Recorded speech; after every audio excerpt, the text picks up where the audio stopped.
Life. It is innocent. It is very clean. And when you find out they're not, then it's a terrible shock. An artist is manipulating every frame. So inherent in the process of animation is the way that one can manipulate thoughts and can be very subversive. Revolt! Revolt! You can get away with creating an image that looks like they're cute and cuddly animals and then have them do something which really carries another sort of message. That same quality that can soften the message is the exact same thing that makes it a very powerful tool, because you have the viewer where you want them. I was working by myself, and when you're drawing it, you're more tempted to go to a darker place because it's just, maybe it's easier to do. Come on, kiss my red hot devil ass. Now I've seen everything.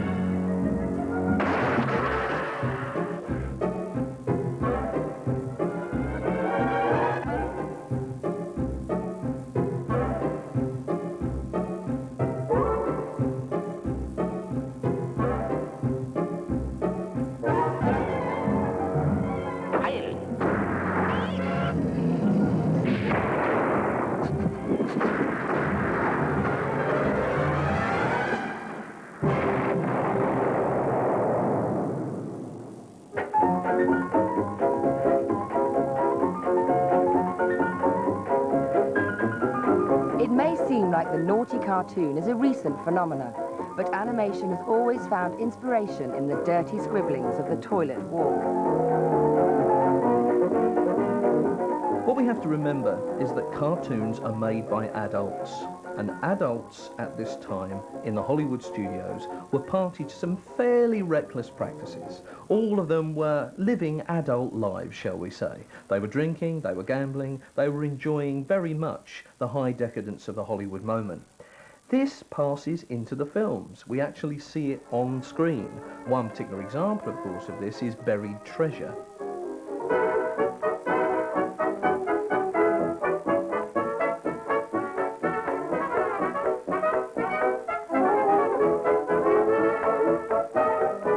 Ever Ready Hard On was a film about a gentleman with a giant appendage.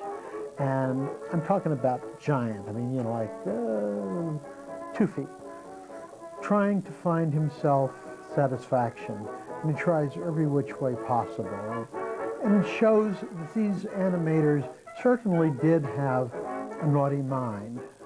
But it wasn't the type of thing they could show in their daily work.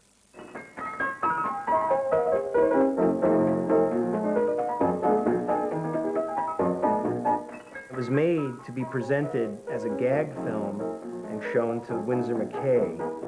And Winsor McCay was the man who started the animation business in New York in the teens.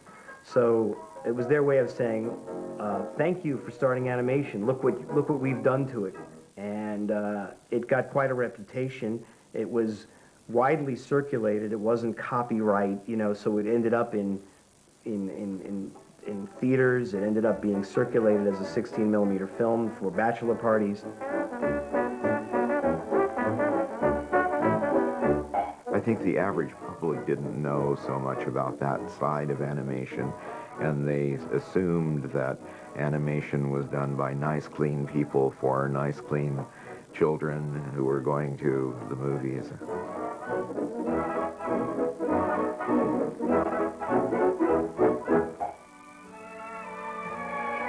Walt Disney, master of fantasy, weaver of dreams, and winner of 29 Academy Awards. Our image of animation as innocuous kid stuff is primarily down to one man, Mr. Disney. But at the same time Uncle Walt was spreading his fairy dust of innocence, rival studios were concentrating on material that would excite the grown-ups. The homegrown Fleischer Brothers studio, based in New York City, was one of the most successful. They offered audiences surreal, sexually titillating visions centered around the exploits of their most popular star, Betty Boop.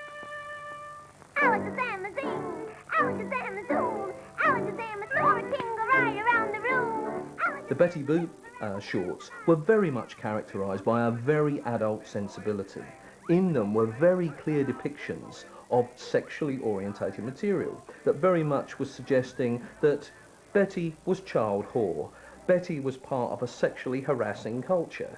Betty was just someone who we could look at and really enjoy for the sexual premises she seemed to suggest. Fleischer was there at the beginning of animation, the black and white silent days. Animation in the beginning was like any brand new medium that was being done in little barns and one rooms in New York City and in someone's living room where very strange people were entering it who needed a buck.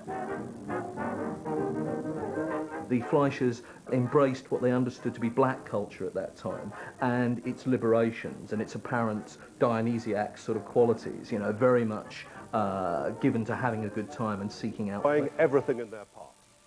Emergency services have been deployed and the government has ordered an immediate evacuation of the city throughout a 10-mile radius. The armed forces have been engaged with the invaders since their arrival, but conventional weapons seem to have little effect on them. I'm Tony Luke. A lot of people seem to think that animation's a dull job, moving things one bit at a time, taking hours and hours and hours. Well, that's partly true, but the rest of it is just really good fun.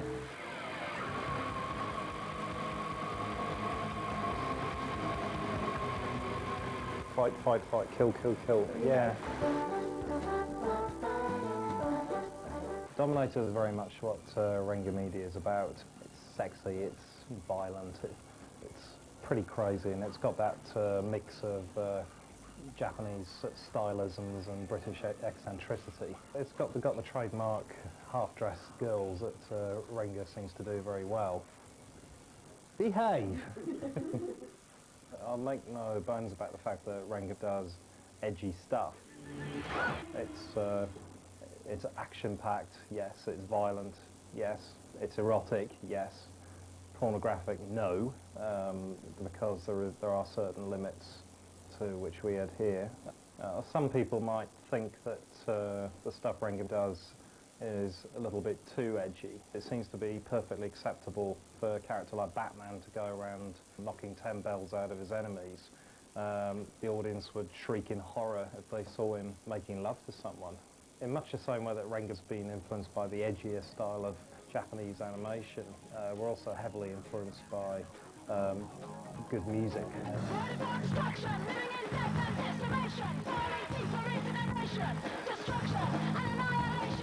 Good music. All of these bands have got a level of imagery within their music that definitely filters through to the work we do. So we end up with this interesting hybrid of music and Japanese-styled animation that becomes a separate entity unto its own.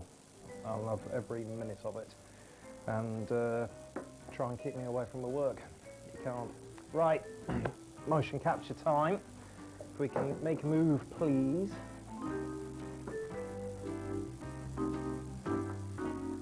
It's a great job. I tell you what, I'm dying for a shed. Thanks. Sick and twisted.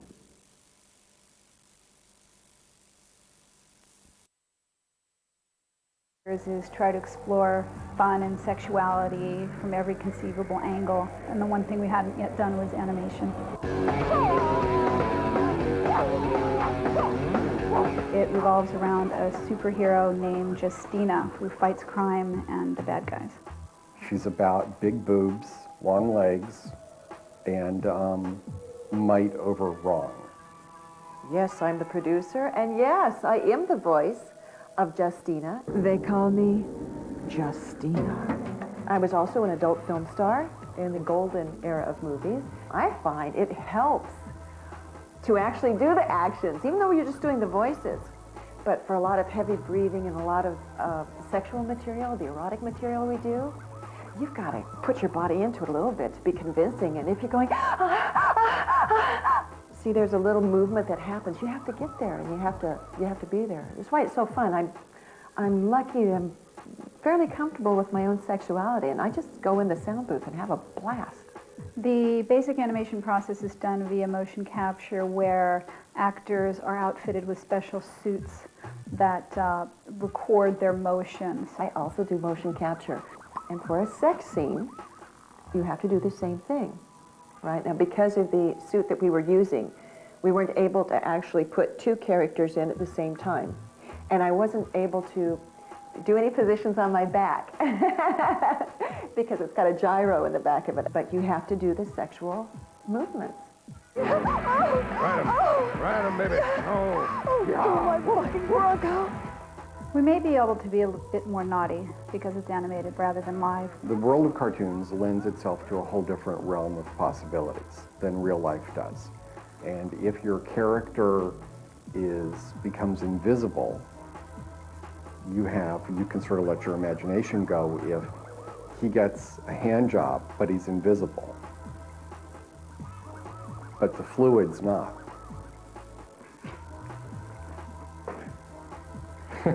Well, I got a thumbs up from your sound man. The technicians, the animators, haven't had to take cold showers while making it.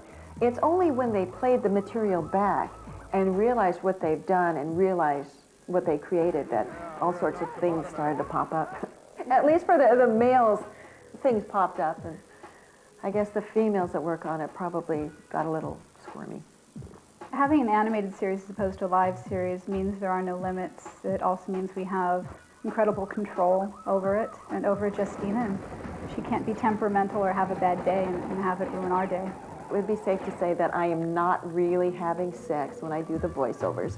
Sometimes my hands have a tendency to wander around a bit, but you got me. I've never really climaxed while doing Justina. Now watching her is something different. Sick and twisted.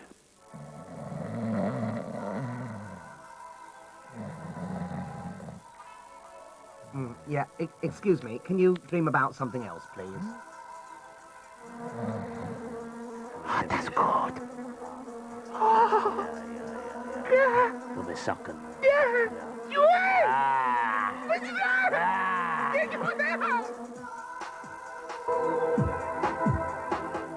was midweek, mid-afternoon. John got the call, put the phone down, turned to me and said, we may be working with Beth. The promo that we're putting together for Bertha's single is probably going to take us about 3 weeks.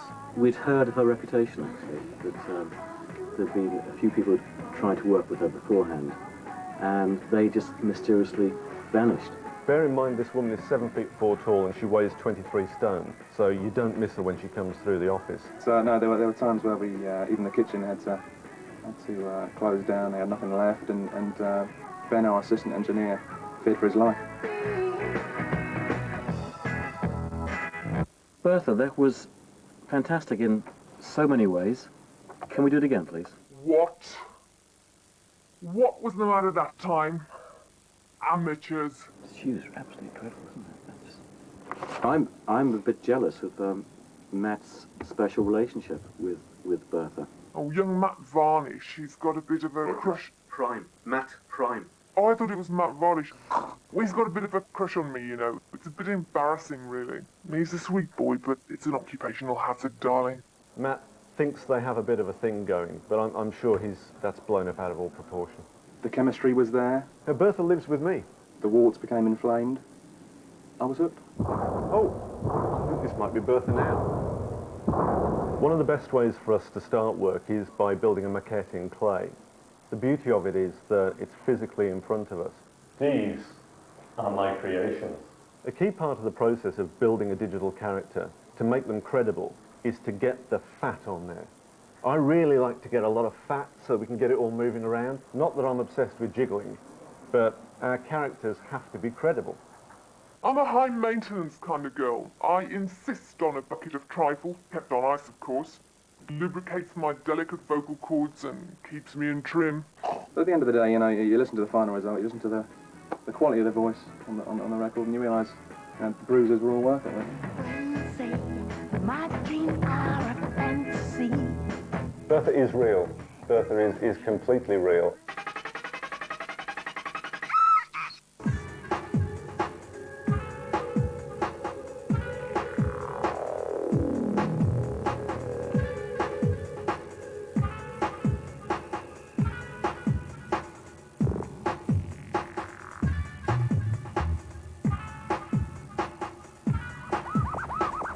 Hi, come in. Hi, I'm Toby. I'm doing a 30-day challenge to produce an animation using nothing but software that's available for free on the internet. We've got a story, and the first thing you have to do is put it down as a storyboard. You don't have to be an expert to create one, but it's very important. It's a graphical guide to all the shots you're going to do. The most important part of the whole process, because this character is really impressive, he should be shot from slightly low angle. So he's kind of towering above you. So that's that done, and now we're ready to make the animation. So now all we need is the software. Let's boot up the browser and see what's available.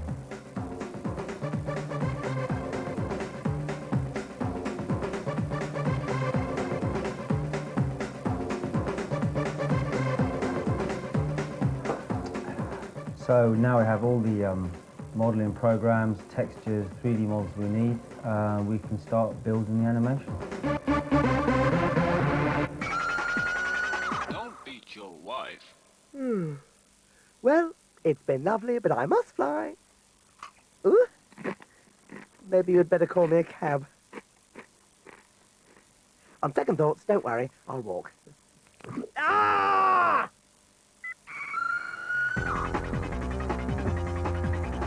Sick and Twisted. Don't beat your wife. Sick and Twisted is back for more on Thursday at 11:35. Dying. These young people have become sick and twisted. Sick and twisted. You want to see my evil thoughts?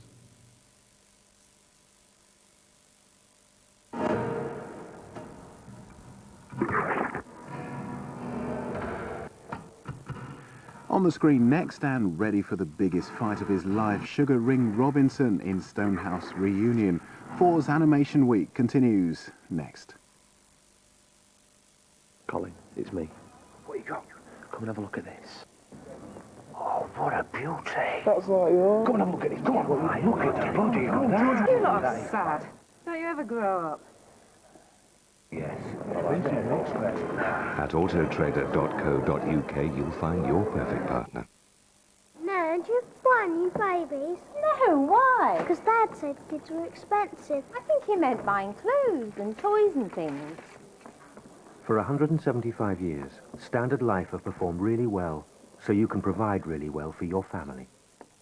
Oh, she's lovely. What did you say she was? Just over £8. Nan, you said they were free.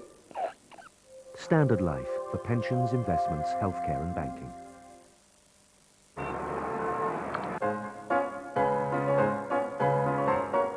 When you were sad and lonely. You know you want me. Back off, he's a killer.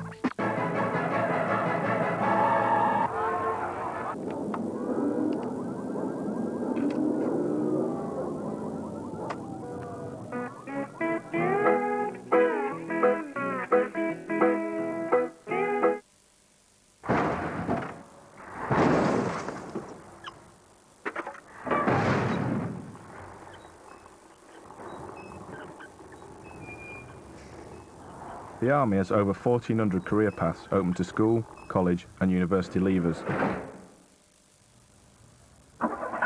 Vehicle mechanic is just one of them. If you've got what it takes, take it further. Call 08457 300 111 and ask for your free Army career video. If you can have younger looking skin on your face, why not your whole body? Now you can shower your way to younger looking skin. Daily Renewal Body Wash from Olay, proven to lock in moisture. So after just one shower, you'll notice the difference. And after just 1 week, you'll have skin that looks younger, firmer, and more radiant. You won't want to cover up. Daily Renewal Body Wash from Olay. We're all afraid someone may be watching. Hello?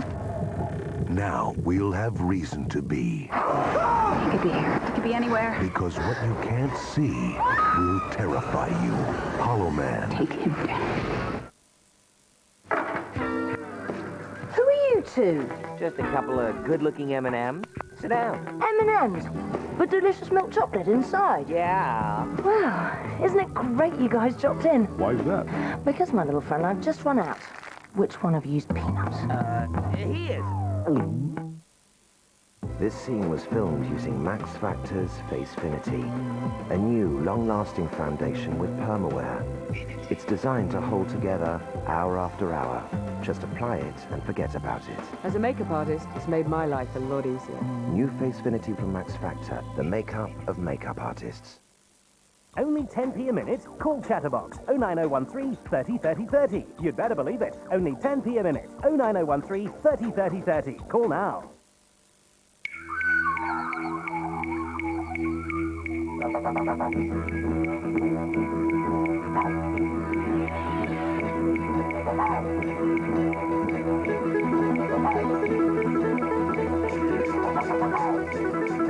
Western Australia, holidays of an entirely different nature. Fly Qantas and British Airways to Perth, Western Australia from £589 return. Call Bridge the World 0845 330 6000.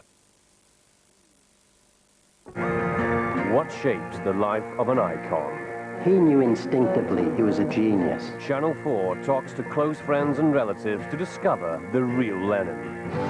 And later, Noel Gallagher and Paul Weller join others for a musical tribute to Lennon's legacy. Lennon Night, Saturday from 9 on 4.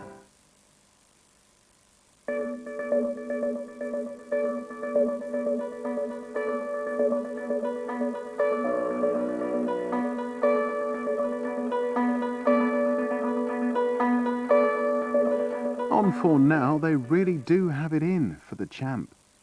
Freedom, the most beautiful taste in the world. Sugar Ring Robinson was a solid gold superstar, till he got on the wrong side of the king. Hey, champ, hold this trophy up for the press. Sugar Ring Robinson, you are a barbarian, a mad dog, a veritable menace to society, and yet I find you strangely irresistible. I therefore sentence you to 99 years hard labor. He had a hard time in Stonehouse. At first everybody wanted a taste of the Sugar Ring. His break came when he got himself 18 months in the hole. He came out of featherweight, but he walked proud past the bulls. His only escape was the prison library. All that was left on the shelves was a complete set of Sister Betty's cookery miracles. Every night he sat in his bunk reading aloud by matchlight. He taught the triads the secret of dim sum and got the Sicilians out of a sticky situation. He had the Aryan bikers on trading terms with the Fresh Princes on death row. He even stopped a canteen riot, armed only with a jar of homemade Thousand Island dressing. He helped Clifton the Bull win his wife a dream holiday in a radio show bone-in. That's when the big guy got wind. Warden Jack Heston, a.k.a. the Divine Walnut, on account of he was a religious nut. The Divine Walnut knew Sugar Ring was innocent, but he needed him locked up in Stonehouse with the cookbooks. The whole prison's counting on you, my son. God's looking down and smiling at you right now. Can you see him smile? He's up on the wall with my 2 finest marksmen ready to blow you to heaven in case you get stage fright. And tonight, live from the Rock, the sensational coast-to-coast maximum security runaway success show, Sugar Ring Robinson Soul Food Souffle! You know, Saturday night can get pretty lonely on D-Win, so I invited some friends around to share Sister Betty's 4-course Corsican feast. Okay, fellas, eat it while it's hot, and while you're digging in, I'll show the viewers how it's done. No rest. I've got another 1,100 ardent criminals to feed, so let's take a commercial break, and when we come back, I'll run through the ingredients. There never was a part 2. Everyone from the camera crew, the studio guests, to the general population ate Sugar Ring's farewell feast. The Divine Walnut and Clifton the Bull shared a TV dinner and died while watching their favorite show in the warden's office. I guess they should have checked the recipe. Me, Boo, and Sugar Ring slipped away in the tunnel we'd been digging behind the Ken Hom poster in our cell. We left Trick Baby to clean up the mess in the kitchen and took Clifton's airline tickets and the contents of the Divine Walnut safe. 12 million crooked dollars. There's a lot of money in cooking programs.